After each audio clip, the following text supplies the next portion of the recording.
Bismillahirrahmanirrahim. Assalamu alaikum everyone. This is me Mohammed Ghazali once again with all of you people today. दोस्तों, आज हम एक ऐसी चीज़ पर बात करेंगे जिसे आप अपनी कामयाबी की वजह भी कह सकते हैं।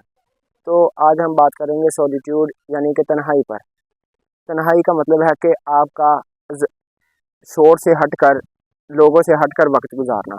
इंसान ने जितनी बड़ी बड़ी डिस्कवरीज और आइडियाज़ ईजाद किए हैं वो उसने तन्हाई में ही किए हैं। तो आज मैं आपको बताऊंगा कि तन्हाई के क्या फ़ायदे हैं। अगर आप अपने दिन का कोई आधा घंटा तन्हाई में गुजारते हैं, कोई पार्क में या ऐसी जगह पर जहाँ शोर कम है, तो आपको अपनी ज़िंदगी का मकसद पता चलेगा। तो और आपको पता चलेगा कि आपके अंदर अच्छी खूबियाँ कौन सी हैं, आपकी कमज़ोरी क्या है। तो आपको हर एक चीज़ का पता चलेगा और आप उसको ज़रूर डेवलपमेंट कर सकते हैं। तो इंसान ने जो कुछ भी ईजाद किया है, डिस्कवरीज वगैरह, वो सब कुछ इसने तन्हाई में ही ईजाद किया है। तो हमें चाहिए कि हम अपने दिन का थोड़ा बहुत टाइम जो है वो अकेले गुजारें। इसका ये मतलब नहीं कि आप सारा दिन ही दूसरों से अलग रहें।